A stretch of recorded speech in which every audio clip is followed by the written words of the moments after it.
Hello everyone! Here's another Godzilla review. I was supposed to review something else this week, but I decided I didn't feel like watching it, so we get a Godzilla review instead, this time of the 7th Godzilla movie, Godzilla vs. the Sea Monster, released in 1966, the first of several Godzilla movies directed by Jun Fukuda. This movie focuses on an unlikely group of travelers brought together by a determined boy searching for an older brother who got lost at sea. They stumble across a giant monster and get shipwrecked on an island where they run up against a group known as Red Bamboo that is enslaving the natives of nearby Infant Island to work on something top secret and deadly. This one seemed really different from the previous movies. I've noted that each one is a little different in some way from the ones that came before, but this one, there were three things that really surprised me about this one. First of all, I didn't know that Mothra was going to be in this movie, so when she showed up, that was really cool. Although, if I had seen the Japanese title beforehand, I might have had a clue, because the Japanese title is Gogeta Ebirah Mosuda Nankai no Daiketo, which I'm sure I'm saying wrong.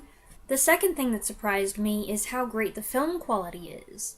I think any images I've seen from this movie previously were on the grainy side, and given that the last movie, Godzilla vs. Monster Zero, went over budget, necessitating the removal of Mothra and the reuse of destruction footage, I assumed that this one would probably be cheaper looking. But it isn't. It looks really good and clear and colorful. Surprise number 3, though, is just how wacky this movie was. It is super 60s for one thing, especially the music by Masaru Sato. My mom thought it sounded a little western. I heard some 60s Batman, a little Wipeout, a little James Bond. There's definitely a beach movie influence and a spy movie influence on the movie, so this is like an amalgamation of all these things that were really popular in the mid-60s. The main characters are all on the younger side. Akira Takarada's character is the mature one, but even he is only 32, and we get this odd mix of protagonists. The kid looking for his brother, 2 guys who dropped out of a dance competition, a thief on the run, and a runaway native girl who's trying to get back to Infant Island. Interestingly, this is the first time that the protagonists are all just regular people, not military people, scientists, specialists, journalists, or detectives of any sort. The characteristic lightness of the Showa era flourishes here in the human character's wildly unlikely and not too terribly serious predicament, the music and style, and the monster's behavior and poses, which are references to Japanese pop culture that fly right over my head.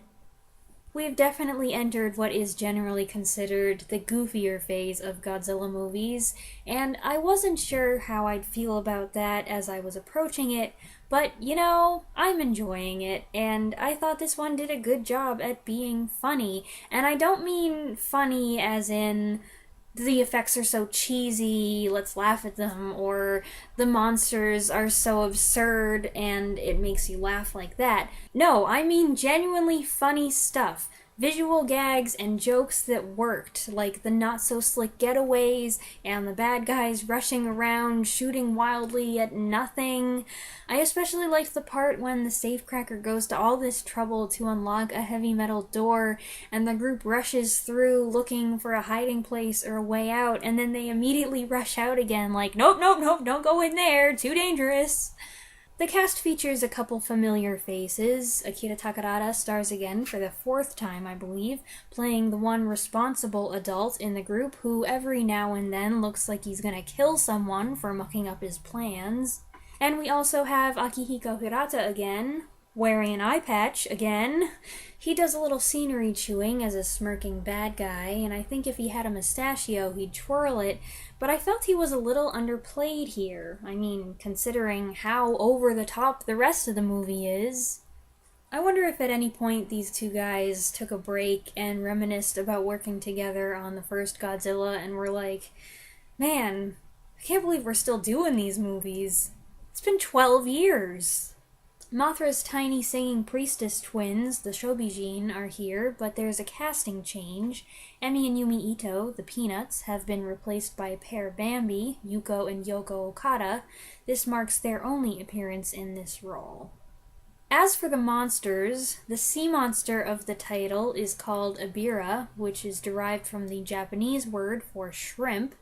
Now, personally, when you say sea monster, my mind goes to something like a giant squid, the kraken, the Loch Ness monster, the leviathan.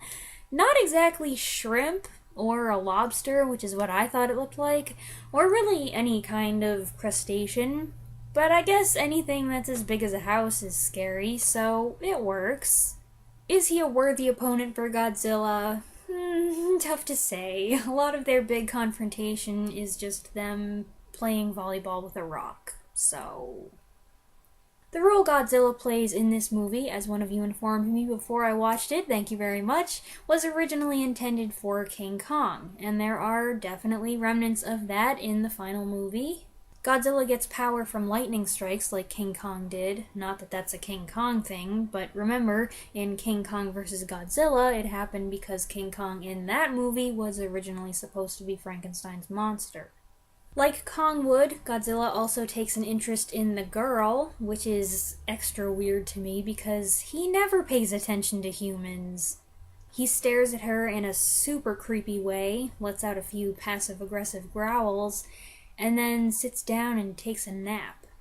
Godzilla does a lot of crazy, outrageous things. I think my favorite is when he dances. I don't know if that's what he's actually doing, but that sure is what it looks like.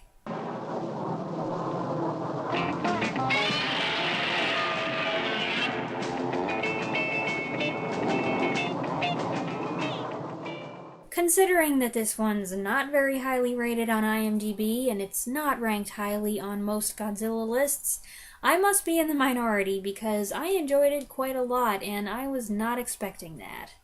Is it a great film? No, of course not. But it sure is a lot of fun. I would love to know what you think of this one if you've seen it, so go ahead and share your thoughts below, and I will see you next time. Thanks for watching!